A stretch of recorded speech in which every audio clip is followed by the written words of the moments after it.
Mga idol, tayo ay magluluto ngayon ng pansit bato galing sa Bicol.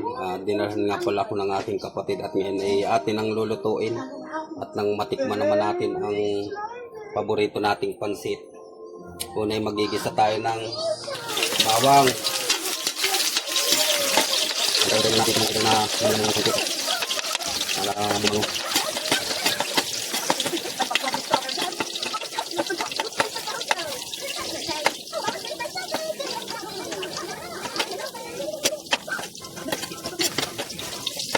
mga idol, isunod natin ang ating sibuyas.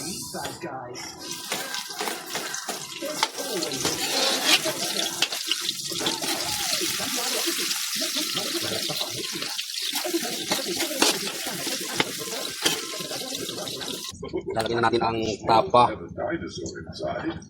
Halo natin.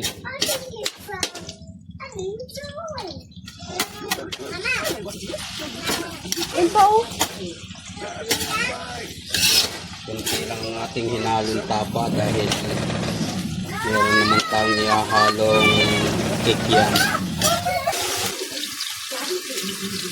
Lalagay na natin ang ating gulay.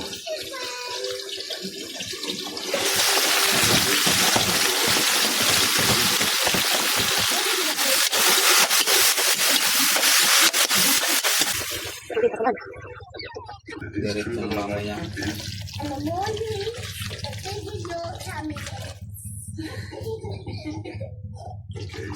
Ating pamintang durog.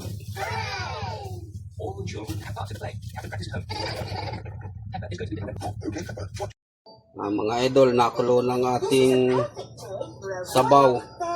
Ngayon ay maglalagay naman tayo ng konting asukal para pambalansin ng kanyang lasa.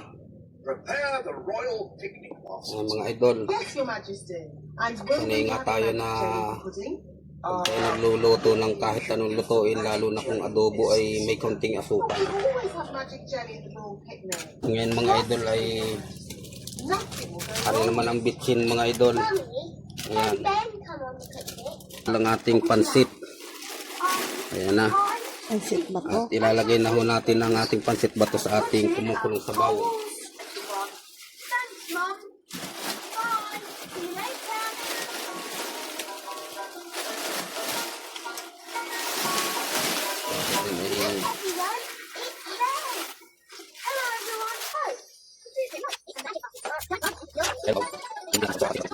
Ewan ko lang kasi sa iba, mayroon kasing iba na gusto nila ay walang sabaw.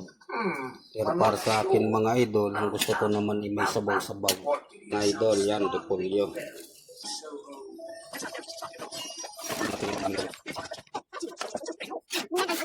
Bola-bola, pinaghalo na. Lagay na natin. Ayan mga idol. Maya-maya lang ay maaari na nating tikman ang ating ginawang pansit bato.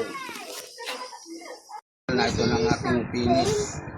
Naiga ang kanyang sabaw mga idol. Pero kahit ganun pa man mga idol ay napakasarap pa rin. Ayan. Ayan. Idol.